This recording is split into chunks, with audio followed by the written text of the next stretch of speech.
Taib. Assalamualaikum warahmatullahi wabarakatuh. Alhamdulillah. Alhamdulillah.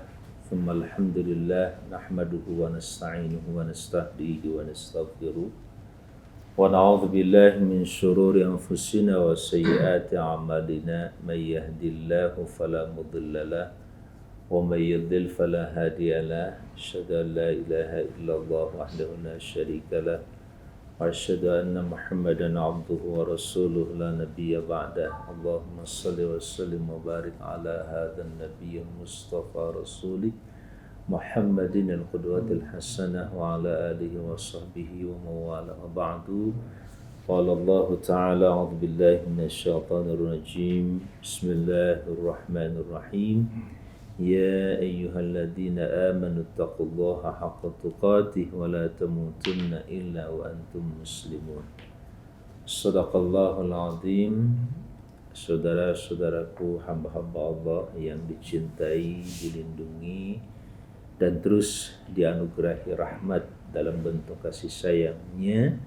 Kasih sayang Allah subhanahu wa ta'ala adalah kasih sayang yang tiada terhingga. Walaupun yang diturunkan ke dunia ini hanya 1 dari 100 yang diciptakannya, dan yang 99 sebagaimana disabdakan oleh Rasulullah sallallahu alaihi wasallam, salam beliau tercinta juga keluarganya, para sahabat dan orang-orang yang setia kepadanya, yang 99 itu diberikan nanti di akhirat, yaitu di surga Allah SWT. Dengan satu rahmat itu saja kita bisa berkasih sayang, bahkan binatang buas pun begitu bisa menyayangi anaknya, ya, dengan penuh cinta, penuh kasih sayang, penuh belas kasih. Dia tidak akan menyakiti anaknya sendiri. Ya, seekor harimau, seekor singa tidak akan memakan anaknya. Kecuali mungkin kalau lagi kelaparan kali ya, nggak ada yang lain. Baik, hamba-hamba Allah di pagi yang sangat diberkahi Allah Azza wa Jalla ini, bersama saya ada Dr. Kamarudin dan juga beberapa kepala desa serta teman-teman mahasiswa. Kita kumpul di majelis ini, majelis zikir kepada Allah Azza wa Jalla. Sebelah kiri saya ini Kang Lukman Al-Hakim, Kang Lukmanul Hakim A. Lukman, Kades di Bantarsari, Kecamatan Rancang Bungur, Kabupaten Bogor. Juga bersama saya di sini ada Kang Firman, ya, mantan Kades ya, mantan atau gimana sekarang? Memang sudah habis ya, mantan Kades, ya, dari Kecamatan Bojongkulur, ya, Kecamatan Gunung Putri, masih Kabupaten Bogor. Di sini ada juga Kang Syamsuddin, ya, seorang Kades dari Banjar. Namanya Banjar, bukan Banjarsari kan? Banjar saja, ya, Banjar Jawa Barat. Nah, saudara-saudara sekalian, pagi ini adalah pagi yang oleh Allah Subhanahu wa ta'ala dipesankan kepada Rasulnya Muhammad sallallahu alaihi wasallam agar beliau bersabar, ya, bersabar dalam kebersamaan dengan orang-orang yang berdoa kepada Allah Azza wa Jalla. Wasbir nafsaka ma'al ladzina yad'una rabbahum. Engkau hai Muhammad, kendalikan dirimu hai Muhammad, tetaplah menekuni perjalanan hai Muhammad bersama dengan orang-orang yang berdoa kepada Rabb mereka. Nanti kita langsung dialog ya, insyaallah. Berdoa kepada Rabb mereka, yad'una ini juga apa bedanya antara yad'una rabbahum secara etimologis, ya, memang diartikan dengan yang satu itu berdoa kepada Allah Subhanahu wa ta'ala. Ya, kenapa? Karena status kita berada di bawah. Status yang di bawah minta ke atasan itu adalah doa. Dan itu hanya boleh berlaku buat kita kepada Allah saja. Kalau kepada selain Allah kita ini sejajar, atau kita ini sebagaimana Allah proyeksikan umat ini untuk menjadi orang di atas. Antumul a'launa, kata Allah, kalian itu orang-orang tertinggi. Kenapa? Posisi di atas itulah yang memiliki nantinya sebuah kewenangan untuk memerintah atau melarang. Ya, nah para kades adalah pemerintah paling fundamental dan terbawah di dalam negara yang kita cintai, Negara Kesatuan Republik Indonesia, yang di bawahnya itu ada ratusan bahkan ribuan. Kemarin ada yang sampai 80.000 ya. Pak Firman, 80.000 ya masyarakat atau jiwa, atau 60.000 atau 30.000, sekitar itulah 30.000 kepala keluarga ya di dalam masyarakat di desa Bojongkulur. Alukman berapa tuh di bawah? Sedikit, 7.000. 7.000. Terus ininya kepala keluarganya 2.150. Pemilihnya 5.154. 5.000 pemilih yang memberikan kepercayaan kepada beliau, walaupun tidak seluruhnya. Diambil istri kemarin berapa persen? Dia ambil istri berapa? Ini saudara-saudara sekalian, ada bersama saya ini kepala desa yang fenomenal tempo hari ketika dia maju kembali untuk periode kedua ya. Yeah. Periode kedua itu nggak ada lawan di situ. Akhirnya istrinya yang paling berani ngelawan dia. Kemudian, tapi kalau di rumah nggak cincai aja berdua. Apalagi saat pemilihan itu oleh masyarakat dikawal dengan kereta ini, kereta kencana, bayangkan suami istri, supaya kalaupun siapapun yang kalah tetap menjaga hubungan dengan baik gitu. Dan itu terbukti sekarang tetap dalam satu ikatan keluarga yang luar biasa. Nah, saudara-saudara sekalian, ketika Allah memerintahkan kepada Rasul, di sini kontekstualitasnya perlu dilihat juga. Nabi ini oleh Allah Azza wa Jalla sedang dipersiapkan sebagai Nabi terakhir, Rasul terakhir. Seluruh perjalanan hidup manusia dari mulai beliau diutus 1440 tahun lebih, kita mengalami dan menjalankan perjalanan risalah ini tetap menjadikan Nabi Muhammad SAW itu sebagai qudwah. Ya, qudwah ini juga memiliki ikatan dengan qiyadah, yang artinya kepemimpinan. Kalau qudwah itu keteladanan, ya tidak meneladani. Sedangkan qiyadah itu adalah kepemimpinan yang layak dijadikan qudwah, ya, suri tauladan. Nah, saudara-saudara sekalian, kalau melihat beban tugas yang begitu berat ya, sampai oleh Allah dinyatakan sanulqi 'alaika qawlan thaqila. Aku akan bebankan kepada Muhammad. Aku akan berikan pada Muhammad. Al-Qayyul itu kan biasanya lemparkan. Tetapi dalam hal ini Allah memberikan beban kepada Muhammad SAW. Qawlan thaqila, perkataan yang sangat berat sekali. Nah, kalau kita menganalisa Al-Quranul Karim secara keseluruhan, itu seluruhnya merupakan qawlan, ungkapan-ungkapan firman Allah Subhanahu wa taala yang kalau dibaca isi kandungannya memang thaqila, begitu berat. Ya, begitu berat sehingga dibutuhkan ketahanan diri, ketahanan tubuh, mental yang sangat luar biasa. Apalagi pertarungannya pun pertarungan abadi, manusia dengan iblis bersama dengan staf jajarannya, bahkan seluruh pasukannya yang digiring dari kalangan jin dan manusia, yaitu syaitan. Pertarungan manusia itu dengan syaitan, iblis yang terdiri dari jin dan manusia. Nah, bagaimana nggak berat pertarungan itu? Apalagi siasah iblisiyah ini, ya, politik iblis itu kan politik yang luar biasa. Innahum yarawnakum min haitsu la tarawnahum, kata Allah. Mereka itu ngelihat kalian, sementara kalian nggak ngelihat mereka. Itu kalau gelutnya, kalau orang Sunda bilang bertengkar atau gelut gitu ya, berantem sama orang yang nggak kelihatan gitu. Gimana tuh kira-kira? pusing nggak, tiba-tiba celtut aja, wah dicubit orang, dicubit sebelah kanan, terus dipukul, ini mana gitu, kita nyari-nyari kan gitu kan. Innahum yarawna, dalam pengertian memang begitu kenyataannya, tetapi apakah seperti itu Allah bertarung dengan iblis dengan tingkat permusuhan yang setiap saat. Tentu Allah pun sudah menyiapkan kepada kita berbagai macam perangkat untuk bisa menangkal itu seluruhnya. Ya, dimulai dari keterbatasan iblis dalam memerangi manusia misalkan. Iblis itu hanya bisa membisikkan. Ya. Senjata iblis itu cuma itu. Makanya kita dilindungi oleh Allah Subhanahu wa taala dengan membaca qul a'udzu birabbin nas, malikin nas, ilahin nas, min syarril waswasil khannas.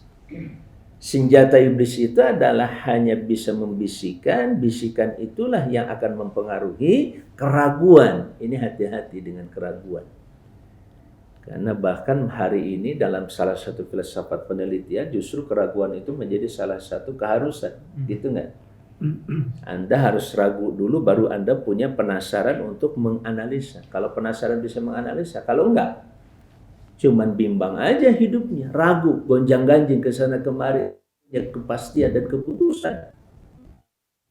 Ya, jangan dianggap setiap orang dengan keraguan itu terus tergelitik untuk melakukan penelitian, belum tentu. Itu contoh misalkan ya, atau bahasa yang lebih lembutnya apa? Netralitas harusnya tidak mendustakan, kira-kira begitu. Netral dulu. Ya kalau sudah netral, gimana orang punya penasaran atau tidak untuk menganalisa dan meneliti, itu juga satu catatan. Kembali kepada setan ya, bukan ke laptop. Kita ke setan itu sekali lagi, dan itu nanti Allah sudah tegaskan pengakuan setan seperti ini pun. Dan sejumlah fakta di lapangan juga ketika Allah membimbing manusia, dikuatkan imannya, fikirannya, dan sebagainya.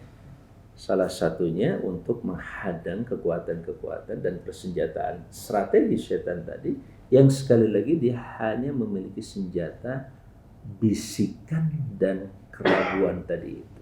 Yang paling utama adalah bisikannya itu. Dibikin was-was kita ini.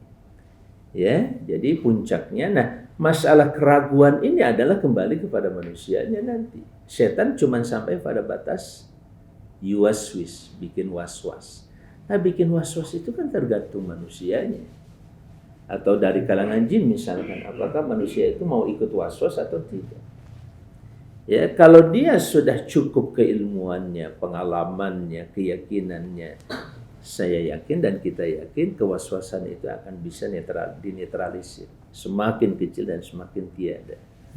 Ya, makanya Allah juga kemudian memerintahkan kita untuk seperti mata, telinga, hati untuk digunakan memperhatikan. Falyanzuru, banyak perintah. Falyanzuru, katakan Muhammad, lihatlah, perhatikan oleh kamu. Coba perhatikan, observe di situ. Ya, teliti oleh kamu, amati dengan benar. Benar nggak itu sesuatu yang sifatnya mengganggu ataukah hanya halusinasi saja, kan gitu. Betul enggak itu adalah Tuhan dan itu bukan Tuhan. Coba cermati dengan akal pikiran yang sehat. Perintah dan larangan itu kan harus dibekali atau dipersiapkan landasannya dengan al-aql. Sehingga ada syarat mukallaf itu akil balik, berakal dan juga balik alias dewasa. Nah, saudara-saudara sekalian, kita ingin kalau secara teori mungkin atau pengalaman juga dari Pak Kamarudin, seberapa jauh sih kalau Kang Lukman atau juga yang lain-lain, seberapa jauh kekuatan yang diperlukan dalam mengemban tugas dan amanah dulu Nabi Sallallahu Alaihi Wasallam. Mungkin secara sosiologis kurang lebih sekian puluh ribu lah yang ada di kota Madinah. Dia catatannya berbeda-beda, tetapi 100 ribuan kira-kira yang ada di Madinah waktu itu, wallahu a'lam. Ya, tetapi terus sampai hari ini, begitu selesai tugas beliau diwafatkan Allah SWT, dia hanya tinggal memetik hasil yang luar biasa. Ya, salah satunya adalah sholawat yang kita baca setiap tahiyat akhir itu, Allahumma salli ala sayyidina Muhammad wa ala, apalagi Nabi Ibrahim. Ya, dari Nabi Muhammad SAW sampai ke Nabi Ibrahim ke belakang itu terdahulu juga usianya luar biasa ya, sampai 1000 tahun, ada yang lebih juga. Ya, seperti itulah ya, jasa mereka tidak pernah dilupakan dalam zikir-zikir kepada Allah Subhanahu wa taala, zikirnya pada Allah, tapi Allah menggunakan istilah, pengalaman, bahkan bahasa-bahasa sejarah. Ya, kita ingat Nabi Muhammad dan ingat Nabi Ibrahim bersolawat kepada keduanya, itu kan landasannya sejarah masa lalu, tapi Allah abadikan untuk sebuah zikr. Ketika Allah memerintahkan Nabinya Muhammad dengan tadi, ya, dia adalah seorang nabi terakhir pembawa risalah yang tidak boleh melenceng sedikit pun. Karena kalau dari sana melenceng kayak Ka'bah aja.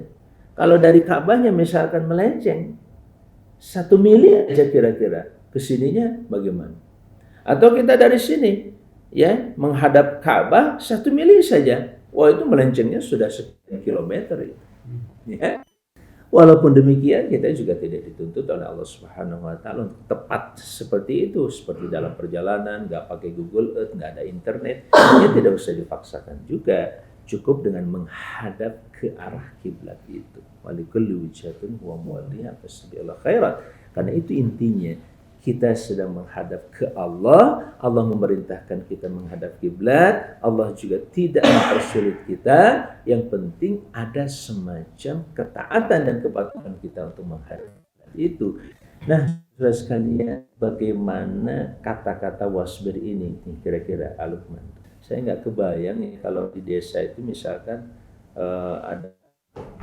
ada kajian makfurat kayak begini, bahkan live streaming gitu ya, hanya atau Pak Kadesnya itu dengan seluruh masyarakat, apalagi di Kota Bogor yang relatif nggak terlalu sulit ya, internetnya begitu, langsung live streaming, yuk kita sama-sama Bapak Ibu sekalian untuk membaca makfurat. Wallah subhanallah, ada 5.000 tadi ya, atau ada 3.000 paling tidak yang ikut di situ. Kemudian setelah itu Pak Kadesnya memberikan ya semacam nasihat 5 atau 15 menit begitu, 50 menit juga boleh.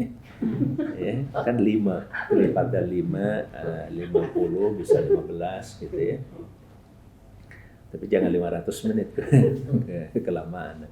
Nah, saudara-saudara sekalian, bagaimana di sini kita ingin ketika perintah Allah kepada nabinya untuk bersabar bersama dengan orang-orang yang memanggil Allah, ya, yad'una rabbahum, itu kan kita kalau berdoa itu pertama zikir murni kepada Allah tanpa meminta sesuatu, atau dalam bentuk doa. Kalau sudah doa itu pasti meminta sesuatu. Kalau permintaan itu ya dua, sama dengan perintah larangan tadi. Cuman kalau perintah larangan itu kepada bawahan kita, tapi kalau ke Allah itu sifatnya berdoa. Berdoa untuk Allah lakukan kepada kita sesuatu dan jauhkan oleh Allah sesuatu dari diri kita. Kan dua itu saja yang kita minta kepada Allah Azza wa Jalla. Nah, begitu halnya pada saat kita sering berdoa kepada Allah dengan bahasa itu, minta ini, jangan dibuatkan ini, berikan ini ya Allah, jauhkan ini ya Allah. Nah, begitu halnya kita pun dengan karakter itu tuh Pak Kamar. Jadi karakter kepemimpinan itu sudah tumbuh dari doa kita juga. Ya, dengan kebiasaan itu maka kita juga memerintahkan ke bawahan kita. Kalau ke atas kan tadi saya katakan perintah sebenarnya, tapi karena datang dari bawahan itu namanya permohonan, doa. Sama ya, menurut kita tolong turunkan dana 2 miliar ke setiap desa gitu. Cuman bentuknya sebuah undang-undang, termaktub dalam bentuk undang-undang kan gitu. Perintah larangan itu pada pertumbuhan kehidupan berbangsa bernegara nanti dituangkan dalam bentuk aturan. Aturan itu mulai dari konstitusi, undang-undang, kemudian undang kepada peraturan-peraturan dan regulasi yang lain. Intinya cuma dua, wa takum minkum ummatu yad'una ilal khair. Jadi kita diperintahkan menjadi umat ini karena sudah tarik ke atas sedikit ayatnya, ayat 108 ketika Allah berfirman, ya ayyuhalladzina amanu taqullaha haqqa tuqatih wala tamutunna illa wa antum muslimun. Ya, pembentukan orang bertakwa dan menentukan karena orang bertakwa inilah orang yang sudah melekat dalam dirinya ketundukan, kepatuhan dan kedisiplinan terhadap kemampuan menjalankan perintah dan menjauhi larangan. Kan takwa itu dua, imtithalu awamirillah dan wajtinabu nawahi. Takwa itu adalah menjalankan perintah dan menjauhi larangan. Perintah siapa? Allah Azza wa Jalla. Larangan siapa? Larangan Allah Azza wa Jalla. Kemampuan itu melekat dalam dirinya dalam kata takwa tadi. Jadilah muttaqi. Nah, muttaqin inilah dalam sebuah doa kita juga waj'alna lil muttaqina imama. Kita minta pada Allah itu agar dijadikan sebagai pemimpin bagi orang bertakwa. Namun kata lil muttaqin didahulukan dari imama. Sering saya ulang-ulang kalimat itu. Betapa di sini mengisyaratkan, bahkan mungkin juga memerintahkan penyiapan infrastruktur masyarakat muttaqin didahulukan daripada kita kemudian hadir tiba-tiba menjadi pemimpin, tapi memimpin masyarakat yang tidak muttaqin, capek. Betul nggak? Capek nggak? Mimpin baru satu ya, satu preman saja kadang yang tidak disiplin susah. Emang ada preman yang disiplin? Ada, ya, sudah banyak kan preman tobat namanya. Nah, saudara-saudara sekalian, nah ini juga pada saat kita mendapatkan amanahnya sebagai dosen, sebagai guru, maka itu adalah sebuah proses mempersiapkan infrastruktur sosiologis dengan karakter ketakwaan. Infrastruktur SDM boleh disebut itu ya. Infrastruktur sumber daya manusia yang tempat berpijak kita membuat kebijakan apapun akan jalan dengan baik. Kenapa? Karena masyarakatnya sudah bertakwa. Ketakwaan bukan takut kepada pemimpin yang diangkat, tapi pada Allah dulu. Bahkan termasuk pada saat dia membiarkan pemimpinnya melakukan kesalahan, dia juga tidak akan berani melakukan seperti itu. Ya, sebagaimana yang dicatatkan oleh Allah di dalam Al-Quran, penyebab kehancuran Bani Israel terdahulu itu ketika masyarakatnya sudah tidak peduli. Kanu la yatadahawna 'an munkarin fa'alu. Mereka itu dahulu, yaitu Bani Israel, kata Allah, adalah orang-orang yang sudah tidak lagi mau saling mencegah dari kemungkaran yang terjadi di kalangan mereka yang mereka lakukan. Bayangkan kalau sudah seperti itu. Tapi kadang-kadang sekarang banyak ya pemimpin yang sengaja dibikin rakyatnya itu bodoh gitu. Rakyatnya itu kacau gitu supaya dia asyik aja mimpin gitu. Disinilah pentingnya ketuhanan yang Maha Esa sebagai sila pertama di dalam negara kesatuan Republik Indonesia itu mengontrol pribadi-pribadi manusia yang ada di dalamnya. Bayangkan dengan beragama seperti ini saja masih banyak orang yang menipu, berkhianat segala macam. Semoga Allah melindungi. Bagaimana kalau itu dicabut? Tidak ada. Jadi ketuhanan berbudaya, nggak tahu ketuhanan berbudaya itu apa maksudnya misalkan. Nah seperti itu. Yad'una rabbahum. Jadi korelasinya kita bisa lihat karena dia terbiasa meminta kepada Allah, Allah mengabulkannya. Maka pada saat dia seperti Nabi Muhammad SAW tampil sebagai pemimpin, maka dia pun adalah orang yang bisa memerintah dan melarang. Kenapa? Karena dia adalah orang pertama yang justru diwajibkan untuk menjalankan perintah itu maupun menjauhi larangan itu. Dan itu sistem kepemimpinan yang paling efektif yang disebut dengan keteladanan tadi itu ya Pak. Ya, nah saya kira itu sebagai pengantar tenang saja. Saya sampaikan bagaimana ayat itu begitu indah mengingatkan kepada kita. Kalau dilanjut ini bisa 1 jam lagi. Saya hanya satu poin itu aja dan ya, ada 6 tema lagi nih kalau mau dikupas 6 jam lagi atau 6 kali 30 menit. Tapi paling tidak sampai di sini saya ingin explore pertama mungkin dari Pak Kamarudin sangat diperlukan bagi seorang pemimpin. Ya, dan dimulai dari kepala desa kira-kira seperti itu. Mumpung ada kepala desa, Pak. Ya, kita omelin. Enggak ya, omelin. Kita saling menasihati. Enggak usah juga kan pemimpin katanya. Kita saling menasihati. Enggak. Terima kasih Ustadz. Alhamdulillah. Assalamualaikum warahmatullahi wabarakatuh. Wassalamualaikum. di hadapan kami ya, sudah hadir sejumlah para kepala desa berprestasi yang mengemban amanah warga. Jadi warga itu punya trust, Ustadz, kepercayaan kepada waktu itu masih berstatus sebagai kandidat kepala desa, dan sekarang sedang menjabat. Hal sederhana saja bagi warga dia. Basic needs-nya itu dipenuhi, maka mereka sudah happy lah, bahagia. Dan ukuran keberhasilan atau kegagalan seorang pejabat publik itu bisa dilihat di ujung pada saat kontestasi berikutnya, apakah terpilih atau tidak terpilih. Husnuzon itu ya, husnuzon kepada Allah Subhanahu wa taala, bahwa Allah akan berikan kepada kita yang terbaik sesuai dengan ikhtiar yang kita lakukan. Makanya kemudian kemarin ada pertanyaan Ustadz ketika dialog pada saat reses Ustadz Amang Safruddin sebagai anggota DPD, Dewan Perwakilan Daerah. Kemarin Pak Kades, maaf istilahnya itu kebaikan ya, kebaikan yang dipelihara secara terus menerus, bukan berorientasi pada hasil, karena soal hasil itu kita serahkan sepenuhnya kepada Allah Subhanahu wa taala. Yang dituntut kepada kita itu adalah ikhtiar, Ustaz ya, usaha kita begitu. Kalau didasari oleh tadi husnuzon, bahwa segala sesuatunya akan berakhir baik, insya Allah akan berakhir baik pula begitu. Itu pemaknaan saya, Ustaz. Insyaallah ya, ini gambaran dari wasbir nafsaka ma'al ladzina yad'una rabbahum.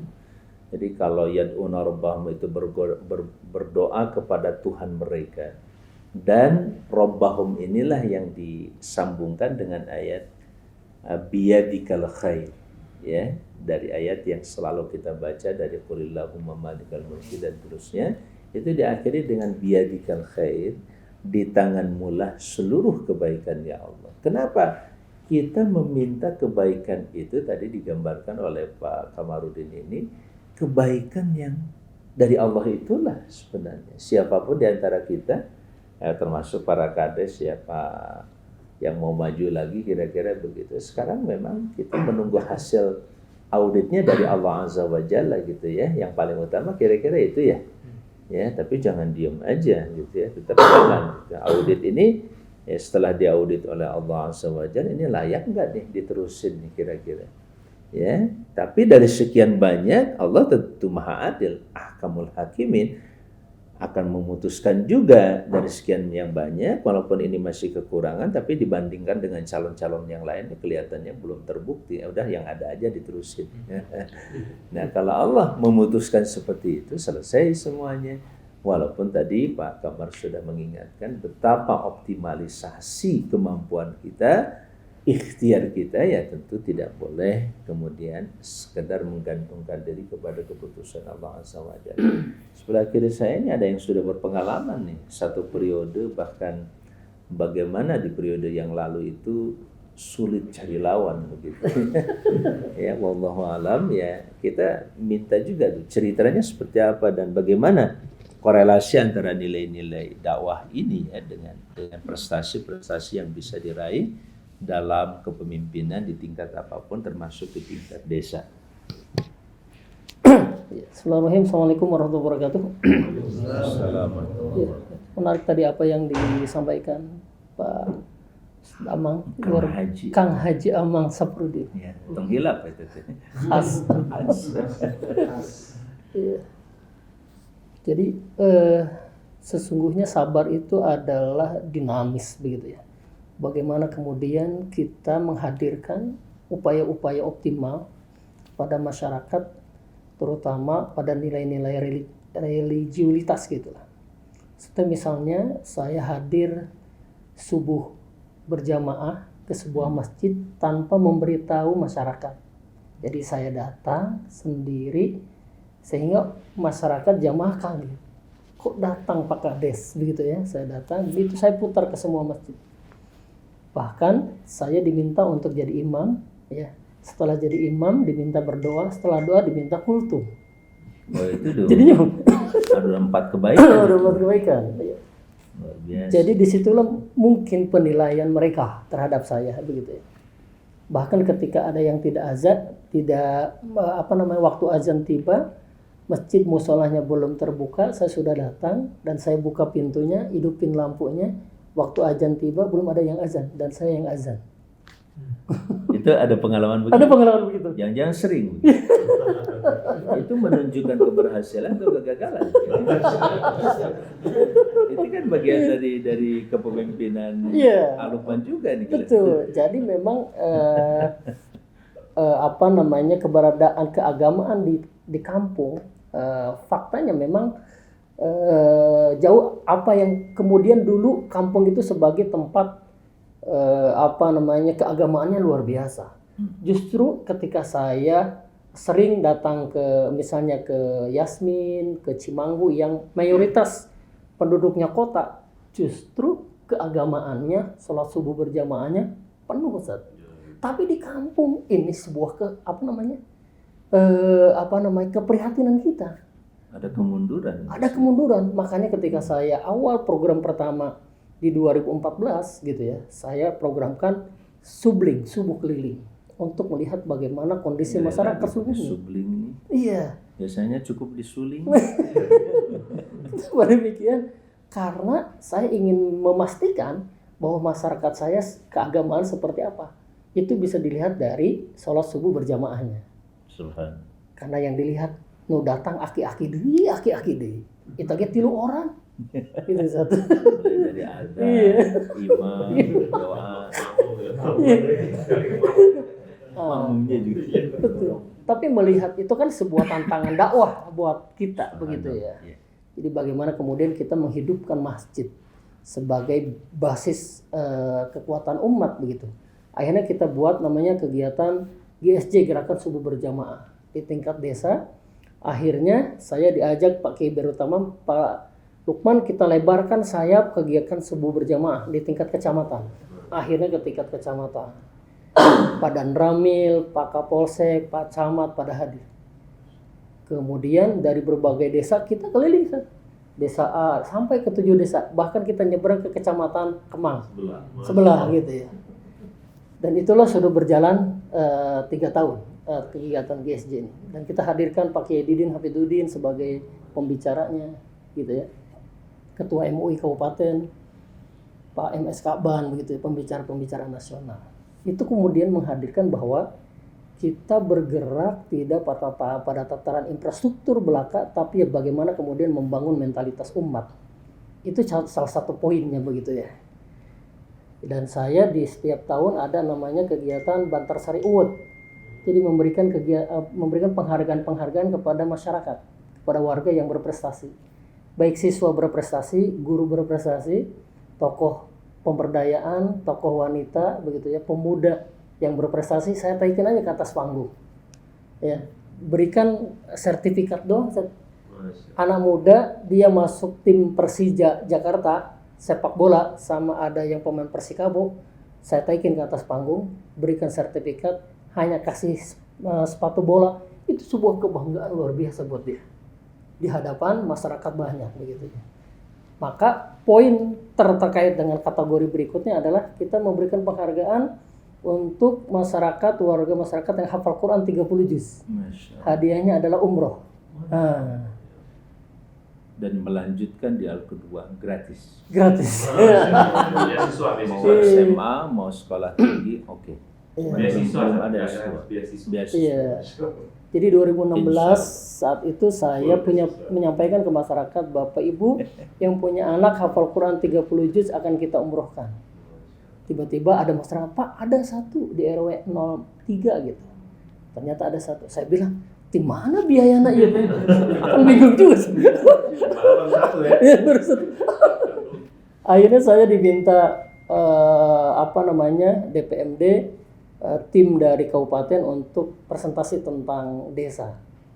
Akhirnya saya kepilih jadi kades berprestasi kategori kades inovatif. Hadiahnya umroh. Saya diberikan umroh oleh bupati bersama istri, tapi hadiah umroh saya berikan kepada warga saya yang hafal Quran 30 Itu dan dua- dia yatim. Itu pahalanya 2 kali. Iya. Insya Jadi saya bilang ke ajudan bupati, Pak, saya punya program mengumrohkan warga yang hafal Quran 30 juz dan ternyata dia adalah yatim. Saat dia hafal Quran 30 juz, esoknya bapaknya meninggal dunia. Ini kita berangkatkan umroh. Oh, Pak Lukman boleh diberikan. Akhirnya dia berangkat sama istri saya. Alhamdulillah. Setelah itu, kemudian saya umumkan di atas panggung. Pak Camat bilang begitu. Masa Pak Kades bisa ngumrohin, Pak Camat tidak ngasih apa-apa? Saya kurang kena Pak Camat. Iya. Akhirnya Pak Camat memberikan uang saku untuk anak yang hafal Quran 5 juta rupiah. Datang lagi Bupati Bogor, saya undang Bupati untuk nanam pohon jambu. Jadi di kita punya program 1 rumah 2 pohon jambu. 2 pohon jambu. Bupati launchingnya, Bupati sambutan. Pak Kades, anak yang hafal Quran mohon dihadirkan. Ibu akan memberikan uang saku 5 juta rupiah. Jadi udah berapa? 10 juta. Hadir juga ketua DPRD. Iya. Nggak mau kalah, politisi. Pak Kades dari saya nambahin 5 juta rupiah. Tapi uangnya ambil di DPRD. Nggak masalah. Gak masalah. Jadi aneh itu umroh dengan uang saku 15 juta rupiah. Ada kemudian diliput oleh teman-teman media, Radar dan Jurnal Bogor di halaman pertama, ada yang baca. Umroh untuk anak yang hafal Quran di Bantarsari. Datanglah dia ke Bantarsari. Baca. Pak Kades benar ini mau umrohin warga yang hafal Quran? Iya. Hari ini, jam ini saya datang menggantikan uang yang Pak Kades berikan kepada anak yang hafal Quran 26.600.000. Cash tunai saat itu. Allah, saya tambah yakin. Tidak umroh Pak. Akhirnya Pak Kades juga belakangan. Berangkat dulu terus. Akhirnya tahun berikutnya ada lagi yang hafal Quran 2 orang. Maka kita putarin lagi. Sampai sekarang sudah 5 orang yang kita berangkatkan umroh. Alhamdulillah. Tidak dari anggaran APBDes, tapi dari kita. Ya. Ada Di periode aja pertama jalan. nih ya? Di periode pertama. Mestinya tahun kemarin 3 orang karena ada pandemi, karena jadi tidak jadi berangkat. Tapi sudah siap Sudah diberangkat. kita siap Ya. berangkat. Besok daftar saja, nanti bayar.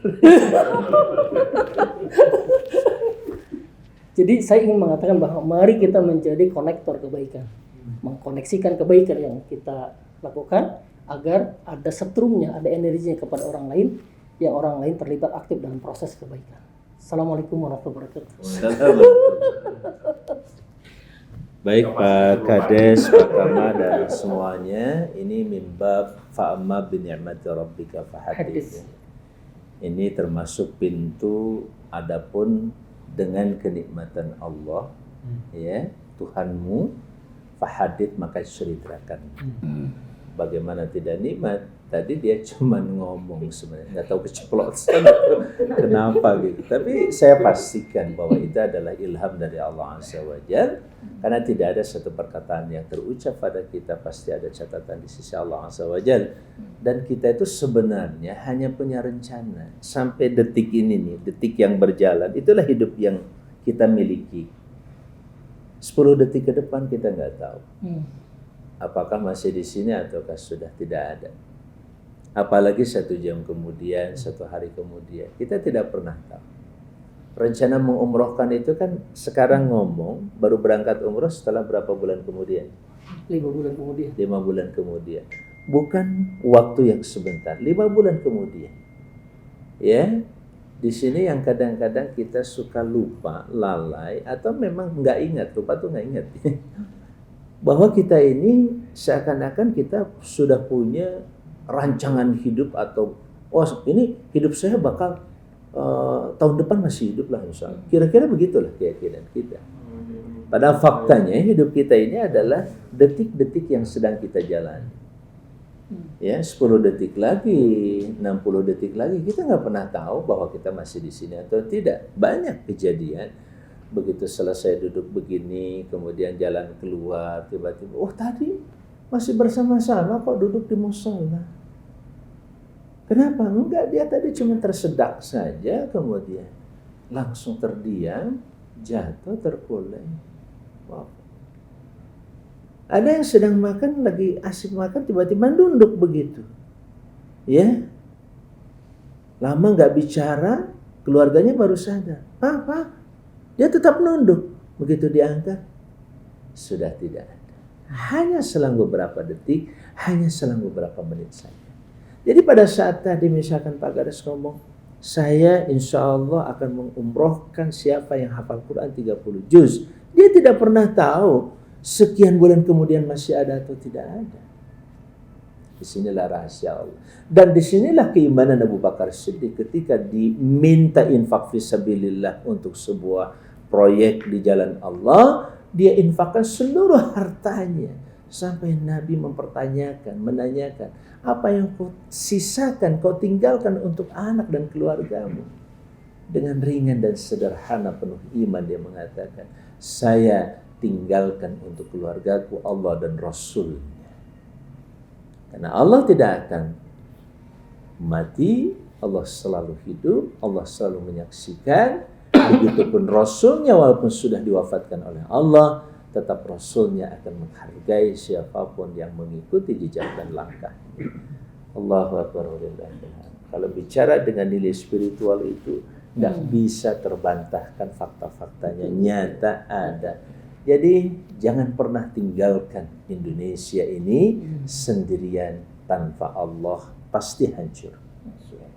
Ya, oleh karena itu pertahankan ketuhanan yang Maha Esa dengan pemahaman dari seluruh komponen bangsa dan negara, apalagi umat Islam dengan pemahaman yang sangat-sangat jernih, murni, dan kemudian ditunjukkan komitmen kepada Tuhan yang Maha Esa itu dengan kontribusi kebaikan. Dan itu tidak pernah berhenti sampai Indonesia merdeka. Dan Indonesia merdeka sampai hari ini, catatan penting dari Pak Kamarudin kemarin, mosi integral Pak Muhammad Nasir adalah seorang muslim, seorang ulama, politisi muslim yang berhasil menyatukan kembali negara kesatuan Republik Indonesia yang waktu itu sekitar 16 negara bagian, hampir tercabik pecah. Dia keliling ke sana kemari. Apa yang didapat oleh dia? Bukan jabatan dan kedudukan. Bahkan tidak lama kemudian beliau pun harus lengser dan kemudian meninggalkan jabatannya sebagai Perdana Menteri waktu itu. Saudara-saudara sekalian, yang dia dapat adalah insya Allah setelah wafat adalah surga Allah Azza wa Jal, dunianya. Bahkan menjelang beliau wafat pun, bahkan setelah beliau wafat pun, ternyata rumah beliau hanyalah rumah kontrakan, bukan rumah pribadi. Kita bisa bayangkan kehebatan orang-orang yang telah berkorban untuk negara ini. Catat oleh kita, saudara-saudara sekalian yang berbahagia. Disinilah pentingnya kita merawat zikrullah kita kepada Allah sehingga yuriduna wajha. Tidak ada keinginan dari kita bekerja ini kecuali untuk ridha Allah, wajah Allah Subhanahu wa taala. Kita bekerja hanya kalaupun kita menikmati suasana seperti ini, kita bisa tinggal di sini, nginep di sini. Ini hanya merupakan bagian dari kenikmatan Allah yang patut kita syukuri dengan cara kita nikmati dengan apa yang telah Allah berikan kepada kita semua. Saudara-saudara sekalian yang berbahagia, waktu sudah hampir jam 6, waktu syuruknya sudah lewat, tinggal kita lanjutkan insya Allah dengan sholat duha 2 rakaat, dan itu insya Allah dan mudah-mudahan akan menggantikan nilai-nilai yang semalam mungkin ada yang ketiduran sampai baru bangun pas waktu subuh, ya begitu Pak Agus. Dan bukan Pak Agus, ini contoh aja. Dan juga yang lain-lain. Begitulah rahmat dan kasih sayang Allah. Subhanallah, kita lewat ini, lewat itu. Semalam suntuk, kita mungkin kelelahan sampai ketiduran, gak sempat tahajud. Itu akan ditutup dengan sholat subuh berjamaah di masjid, yang itu sama dengan nilainya itu seperti orang qiyamul lail semalam suntuk. Ketika nilai itu juga lewat, ya dia masih sempat sholat 2 rakaat di waktu duha, maka itu rezeki lain ketika Allah memberikannya sebanding dengan apa yang Allah janjikan dari pahala-pahala tahajud dan lain sebagainya. Walaupun namanya pengganti biasanya tidak sama dengan aslinya, tapi paling tidak nilainya begitulah Allah menghargai, mengapresiasi setiap apa yang dilakukan oleh hamba-hambanya. Tetaplah bertahan menjadi hamba Allah, karena memang itu sebuah anugerah dan kemuliaan yang luar biasa. Kita tidak pernah duduk seperti ini, bicara, dakwah, jalan tadi, ya mengayomi masyarakat kecuali 2, meningkatkan iman, semakin yakin pada Allah, dan meningkatkan ketakwaan kita kepada Allah Azza wa Jalla melalui aktivitas ya Pak Syamsuddin, kemudian Pak Firman. Aktivitas itu mudah-mudahan dicatat sebagai amal kebaikan. Tidak ada rugi. Masalah terpilih atau tidak lagi, itu hanya Allah yang maha menentukan. Tapi kita tetap harus berusaha mengajukan proposal kepada Allah SWT, ya, kelayakan kita untuk memimpin bangsa dan negara yang kita cintai, mulai dari desa. Ternyata aktivitas di desa itu luar biasa dahsyat luar biasa. Ada komen dari yang lain? Pak Zul mungkin, monggo silakan. Ya, boleh ya. Sedikit ya, berjumpa dengan teman-teman di negara lain dan menikmati tinggal di negeri orang walaupun di tetangga gitu. Kadang Anda merasa membandingkan pastilah ya, merasa kok begini amat ya kita Indonesia ini gitu. Dengan segala nikmat yang Allah kasih, negeri kita kaya raya gitu ya. Kalau bagi Asatiz dan juga sahabat semua yang pernah ke ke Timur Tengah kan dia tuh kalau di pesawat itu sepanjangnya tuh gurun semua gitu kan. Kemudian juga anak di daratan Eropa sekalipun ya hijau semua, kita hijau semua kalau kan ya. Lautan iya. Dan hutan. Iya deh. Tapi kenapa kita masih miskin gitu ya, masih miskin gitu. Ya. Tapi itu terbantahkan semua ya, kesedihan itu terbantahkan semua, ternyata masih ada ya. Putra-putra bangsa ini yang menjadi harapan ya, seperti yang Pak Lurah ya yang ada di desa itu, Ana yakin insya Allah kita akan maju ya. Dan Ana juga bisa menegakkan kepala Ana bisa dengan teman-teman di luar negeri bahwa kita bangsa yang besar gitu. Nah, ini masalah waktu saja sebenarnya ya, maka ayolah kita semangat, kita optimis gitu. Sementara mungkin ada sebagian saudara kita sebangsa kita menjelek-jelekkan bangsa kita di luar gitu. Karena Anda lihat itu yang kayak di Australia teman-teman cerita konferen itu ceritanya hanya menjelek-jelekan saja gitu. Mantan menteri abang dari forum-forum di Australia itu mencari bobrok kita aja, soalnya bobrok. Bahkan di forum-forum internasional juga saya bincang dengan teman NGO, kemudian ada presentasi dari teman dari Jerman gitu, bagaimana misalnya terjadi kalau ada kerusuhan ya di Indonesia itu mereka pastilah muncul ya keburukan-keburukan di situ.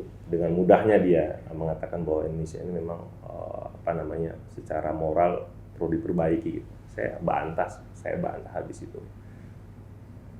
Misalnya dia dari Jerman ya, kamu lihat dari Istanbul sampai dari Istanbul sampai ke London itu kan itu sama kami dari Aceh sampai ke Papua. Kalian berapa negara? Sudah berapa banyak korban jiwa di situ? Kami sama satu negara. Kok kalian berani kritik kami? Ya, karena programnya rezim wajar ada korban. Seperti itu. Nah itu teman-teman Indonesia malah protes. Bang Zul kan bukan diplomat, ngapain cerita tentang itu? Enggak, saya nggak mau, saya dibilang begitu. Walaupun di forum-forum kita memang ya untuk tujuan kita untuk mengkoreksi negara kita masing-masing, tapi kalau Anda mengkritik itu Anda dilihat loh secara adil gitu.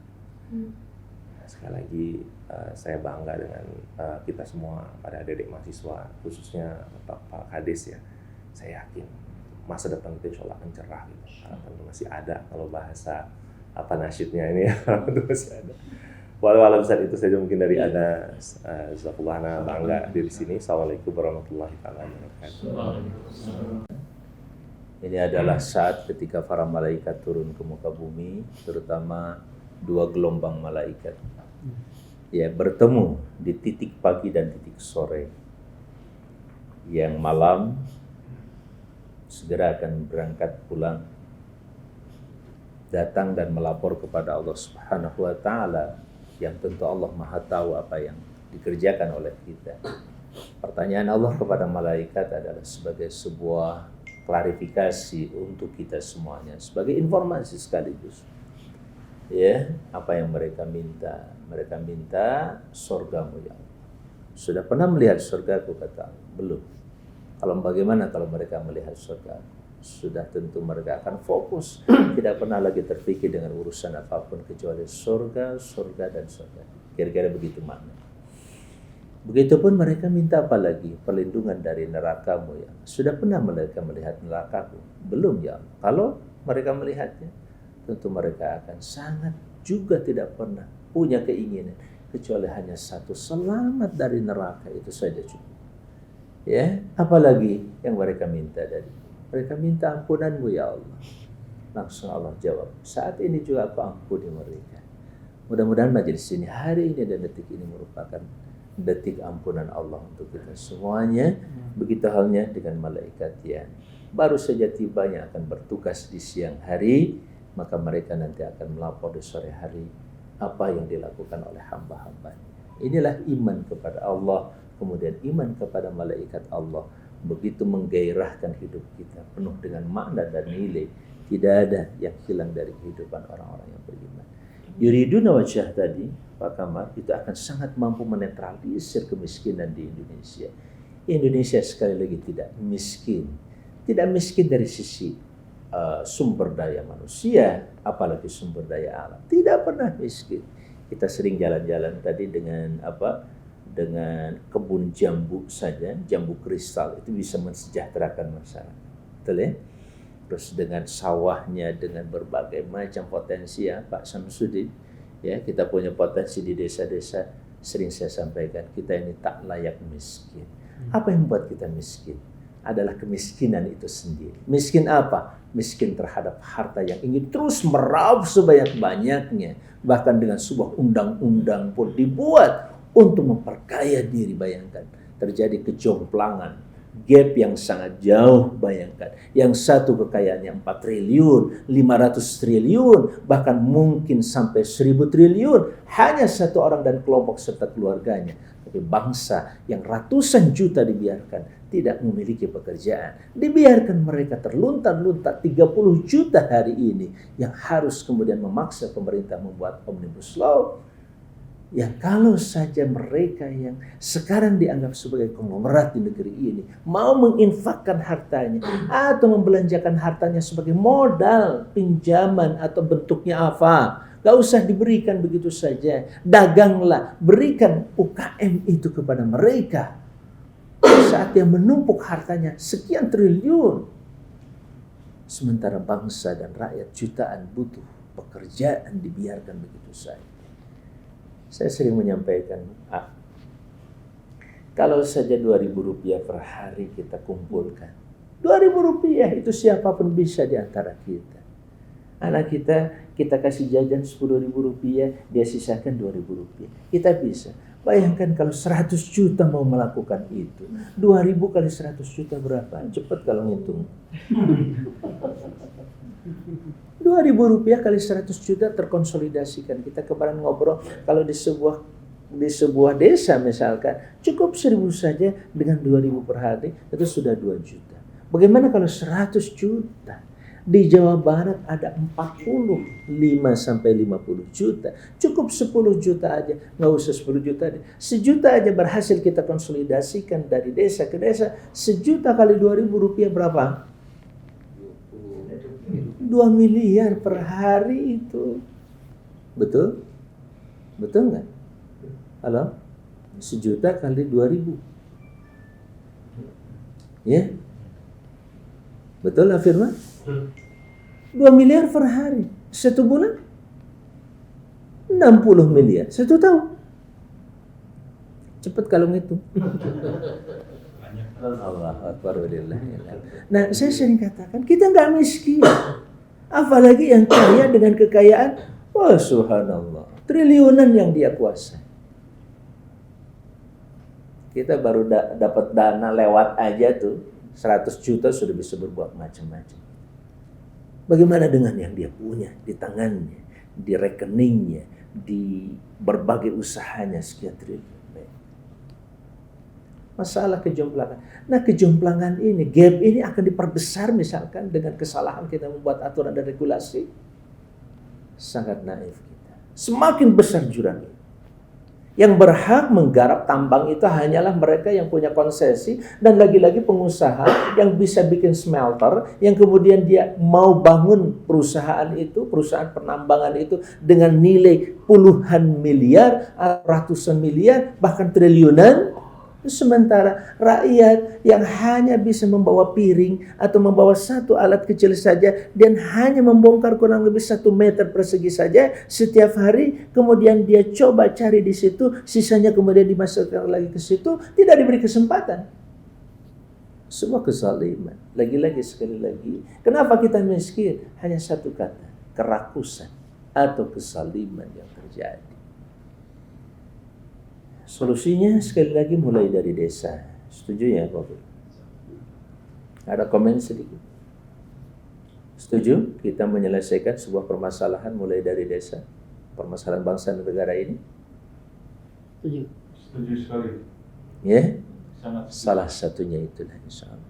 Yang penting berbuat. Wa qul i'malu fasyarallahu amalakum wa rasuluhu wal mu'min. Bekerjalah. Allah akan melihat kalian bekerja. Rasulnya dan juga orang-orang yang beriman. Pak Sam, ada komen? Cakap dari Pak Firman? Ya, saya kira itu yang bisa kita renungkan di pagi hari ini. Sekali lagi semua adalah karena Allah. La haula wa la quwata illa billah. Tidak ada satupun daya bicara, daya tatap, daya obrol, daya apapun yang kita lakukan sekarang, termasuk daya listrik dan daya yang ada di baterai-baterai ini, kecuali karena Allah. Dan daya itu sangat berpengaruh kepada kekuatan. Makanya la haula wa la quwata illa billah. Tanpa daya tidak ada kekuatan. Ya, begitulah dua hal yang tidak bisa dipisahkan. Lihat. Sebuah zikir, sebuah doa mengingatkan pada prinsip kehidupan yang begitu mendasar. Tidak mungkin ada daya dan kekuatan kecuali Allah yang Maha menciptakan kita semuanya dengan daya dan kekuatannya, bahkan kebesaran dan kekuasaan.